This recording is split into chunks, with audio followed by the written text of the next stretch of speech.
lo largo de mis 10 años de consumo ocasional de drogas, he descubierto que prefiero las drogas sintéticas producidas químicamente a las naturales. Esto excluye la marihuana, una droga que siempre he disfrutado a lo largo de los años, pero mis favoritas siempre han sido las que se producen en un laboratorio. Sin embargo, me gustaría relatar una experiencia que tuve bajo los efectos de las setas, concretamente de la variedad Amanita panterina. Fue la única experiencia que he tenido con este tipo de seta, y nunca, en todos mis años de vivir un estilo de vida alternativo, he conocido a otra persona que haya tripeado con este tipo de amanita, salvo la persona con la que lo experimenté. Ciertamente no lo consideraría una buena experiencia. Fue más bien el día más horrible de mi vida. He tenido mi ración de experiencias horribles en la vida, que no tenían nada que ver con las drogas, y elegiría cualquiera de ellas antes que la pesadilla de la panterina.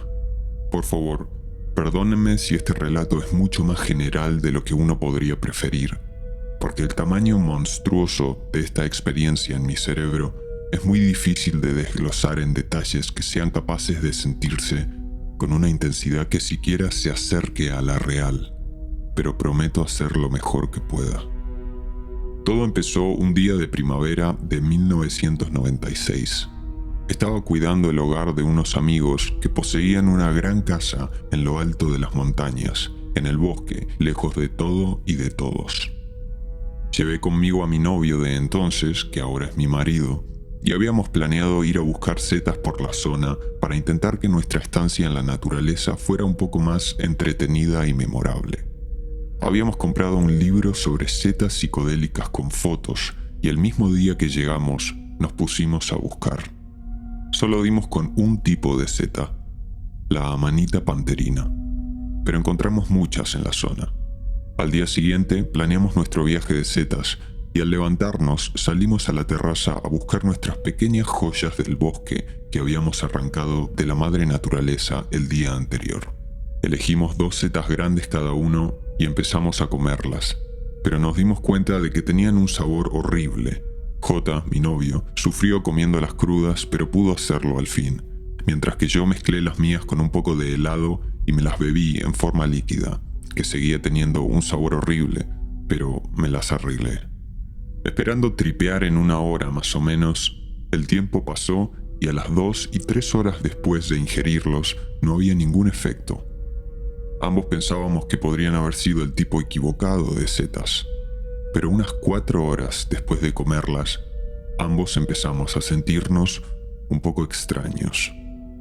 J había salido a dar un paseo cuando le hicieron efecto, y yo estaba sola en casa, pero por lo que pasamos, resultó ser similar cuando comparamos historias. Al principio empecé a sentir una gran cantidad de energía nerviosa, como si hubiera tomado una cantidad masiva de cafeína o anfetaminas. Me sentía muy agresiva e inquieta, y desde mi perspectiva, el mundo en el que me encontraba empezó a acelerarse a un ritmo más rápido de lo normal. Sin embargo, esta aceleración no iba acompañada de una sensación de euforia, sino que me sentía molesta, nerviosa y mentalmente incómoda. J llevaba mucho tiempo fuera, así que salí en coche a buscarlo. Conduciendo por este camino de tierra, mis sensaciones de aceleración empezaron a aumentar y noté que los objetos en mi vista, los árboles, las rocas, las vallas, las vacas, parecían proyectar una energía muy negativa hacia mí. Era como si yo fuera su enemigo y de repente pude sentir el odio que me tenían. Parecía como si me estuvieran gritando telepáticamente, y esto me enfadó aún más. Cuando por fin encontré a J, condujimos un rato y decidimos volver a la casa. Ya habían pasado unas 6 horas desde que habíamos comido las setas. En ese momento, la realidad se alejaba cada vez más para ambos. La sensación de velocidad no cesaba para ninguno de los dos. De hecho, aumentaba rápidamente a medida que pasaba el tiempo, haciendo la vida muy incómoda de sobrellevar, junto con todo lo demás por lo que estábamos pasando. Dentro de mi mente, las cosas se habían vuelto muy confusas y desorientadoras. Mis formas familiares y cómodas de pensar y percibir el mundo habían desaparecido, y en su lugar había caos y miedo y pensamientos sin sentido. Los intentos de comunicación eran infructuosos, ya que no era capaz de explicarle nada a J. Y todo el tiempo se producía esta terrible aceleración dentro de mi cuerpo y mente que se manifestaba en las cosas que veía, oía y pensaba. Mi mundo se convirtió en una película nocturna de alta velocidad y avance rápido, con luces girando a lo largo de una carretera sinuosa. Cada luz confundiéndose con la siguiente y transformándose en una larga y borrosa serpiente que avanzaba a toda velocidad por la oscuridad. No veía imágenes que se parecieran a esto, sino que era así como mi mente sentía todo lo que se enviaba a través de mí. No había imágenes, solo mi cerebro encontraba imágenes para la forma en que yo sentía cómo algo se veía, o sonaba, o se sentía físicamente. Y esa imagen es en lo que estas piezas de la realidad se convirtieron para mí, en mi mente. No era un viaje en el que la realidad se fundía en fantasía y la mente creaba ficción. Era la realidad del cuerpo, la mente y la percepción, amplificada 1000 veces por el terror. Era la sensación de desaprender todas las tareas triviales y básicas que todo niño de 4 años conoce. La incapacidad de hablar, leer y comprender. La sensación de ignorancia absoluta donde todo es desconocido y el miedo se apodera allí donde desapareció la familiaridad. El miedo fue lo más importante para mí en este viaje. No eran más que pensamientos, sentimientos e ideas negativas. No había nada divertido ni ligero en ello. J y yo salimos del coche y entramos a la casa. En este punto las cosas no estaban tan mal como se describe en el último párrafo, pero rápidamente empeoró. Entramos en el dormitorio y nos subimos a la cama, tal vez para refugiarnos o para estar cómodos, no lo recuerdo. Simplemente me pareció el mejor lugar para estar en ese momento. Me quedé sentada mirando una caja de velas que había en un estante sobre mi vista. En la caja decía velas de té, y leí la palabra una y otra vez, cada vez más rápido, sin poder detenerme en este proceso, y al poco tiempo me di cuenta de que ya no podía leer las palabras. Lo miraba como si estuviera escrito en un idioma extranjero, solo que aún sabía que era mi idioma y que debería ser capaz de leerlo. Así que aparté los ojos de la caja de velas y escudriñé la habitación en busca de otro objeto con palabras. Mis ojos encontraron en la pared un póster infantil del alfabeto, acompañado de un dibujo de cada objeto que representaba esa letra en concreto. Recordé por un momento que eso era algo familiar y sencillo. Fui consciente de que no podía leerlo, pero pasaban los momentos y ya no estaba en contacto con mi conocimiento del alfabeto, y me quedé con el residuo del miedo de mi constatación de la ignorancia. Y el miedo se sumó a las manchas espesas y grasientas de mi cerebro que fui acumulando a medida que cada sentido y percepción se volvían extraños y yo me sentía cada vez más confundida y asustada. J y yo nos sentamos en la cama haciendo débiles intentos de describirnos mutuamente nuestra experiencia, mientras la vida empezaba a girar hacia una existencia cada vez más irreal y la sensación de miedo se apoderaba aún más de mí.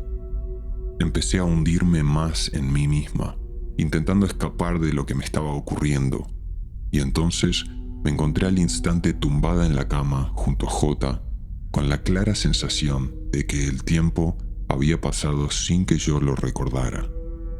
Cuando volví en mí, las cosas habían empeorado. Ya no sentía mi cuerpo. No es que estuviera entumecida, sino que era muy consciente de que mi sistema cardiovascular se aceleraba y golpeaba dentro de mí como una fábrica fuera de control. Pero la forma en que mi cerebro era consciente de mi cuerpo, de su perímetro y forma, estaba completamente distorsionada. En mi visión podía ver mi cuerpo como siempre había sido, pero mi cerebro me decía que ya no existía.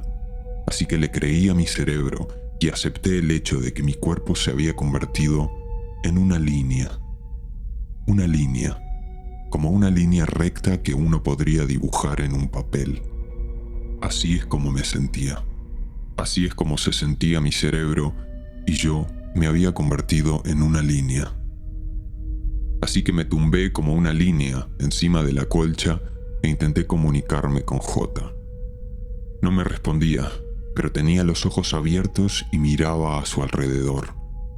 Yo le decía, haz un ruido para decirme que estás bien, porque empezaba a pensar que lo había perdido, y cuando oí que me respondía con una especie de gruñido, me di cuenta de que había un tubo de papel invisible que iba de mi mente a la suya, y que era así como nos habíamos estado comunicando. Ya no usábamos nuestras voces para comunicarnos, todo era telepático. No sé si en realidad hablábamos telepáticamente, pero parecía que sí. El tubo iba de mi cerebro al suyo, y de su cerebro al cerebro de una chica acurrucada en el bosque bajo un árbol que tripeaba con las mismas setas. Aquella alucinación mental nunca llegó a convertirse en nada más grande que esa idea, pero siempre fui consciente de que había una chica desconocida en el bosque que viajaba telepáticamente con nosotros. Era de noche y mi nueva atención se centró en mis órganos internos, en lo rápido que latía mi corazón y en lo rápido y superficial que respirábamos los dos. El miedo se apoderó de mí en forma de miedo a la muerte, y los pensamientos sobre la muerte se apoderaron de mí en formas y profundidades inimaginables. Quería llamar a los paramédicos, pero sabía lo lejos que debían estar y que seguramente moriríamos de todos modos. Imágenes grotescas llenaban mi mente de nuestros cuerpos descomponiéndose allí durante el resto de la semana hasta que mis amigos volvieran a casa, y las imágenes de lo que pasaría después. Pero al final me levanté para ir al pasillo a usar el teléfono. Cuando llegué allí, no sabía cómo usar el teléfono. Sabía que tenía que llamar al 911, pero este aparato no tenía ningún sentido para mí. J vino a ayudarme y tampoco pudo entenderlo. Así que emprendimos este largo viaje escaleras arriba hacia otro teléfono, deteniéndonos para intentar averiguar qué eran las cosas y mirando fijamente la alfombra y la madera de la casa, como si hubiera algo en ella que necesitáramos entender. Debimos tardar 1 hora en subir, y recuerdo que volví al dormitorio para tumbarme al menos una vez, porque estar de pie y en movimiento hacía que mi cuerpo palpitara más deprisa y que la droga se sintiera más intensa. Tumbarme parecía disminuir el malestar una fracción. Nos metimos en la habitación de arriba y nos tumbamos en la cama. J acabó llamando a sus amigos de la ciudad y mantuvo una conversación relativamente coherente sobre estas setas con uno de sus amigos, lo que me indica que el viaje estaba llegando a su fin. Entonces me di cuenta de que había vomitado en el suelo, y J tuvo que acercarse para evitar que yo jugara con este vómito con los dedos, algo que ni siquiera me había dado cuenta que había estado haciendo. Después de vomitar me sentí un poco mejor. Bajamos las escaleras y me acurruqué en el sofá en posición fetal erguida durante el resto del viaje. Y cuando bajé lo suficiente como para volver a sentirme yo misma, permanecí acurrucada allí mientras veía una película infantil 2 veces seguidas para ayudarme a sentirme segura y normal de nuevo. Vomité un par de veces más, aunque J no vomitó ni una sola vez. Cuando los dos bajamos, salimos a la noche y me tumbé en la terraza para sentir literalmente que tenía los pies en la tierra. Nunca me había sentido tan feliz de estar en mi sano juicio y de poder reconocer las cosas como familiares, seguras y comprensibles. Nos quedamos despiertos hasta el amanecer y dormimos todo el día siguiente. Y desde entonces me sentí como si hubiera vencido a la muerte. Durante años fui incapaz de comer ningún tipo de seta. Incluso me daba náuseas solo olerlas, y siempre describí esta experiencia como el momento en el que estuve a punto de morir. No conozco el aspecto médico de mi estado durante este viaje, pero mentalmente ahí es donde me encontraba, y la única palabra que se me ocurre para describirlo correctamente es horror. Mi marido no me cuenta con detalle por lo que él pasó, pero hace un tiempo me decía que se plantearía volver a comer las mismas setas. Quizás su viaje fue completamente diferente, probablemente lo fue. O tal vez sea uno de esos individuos que disfrutan con el terror y la incomodidad. Personalmente, he tenido varios malos viajes con LSD que fueron extremadamente intensos e incómodos, y puedo decir que volvería a pasar por ellos solo por lo que gané con la experiencia. Pero no gané nada con la experiencia de Panterina, solo un recuerdo de terror, y no es algo que recomendaría a nadie, a menos que te guste el miedo extremo que solo se comprende al experimentarlo. Ni siquiera he tocado la intensidad de lo horrible que fue para mí, porque quizás no haya palabras que puedan acercarse. Pero todo esto es relativo.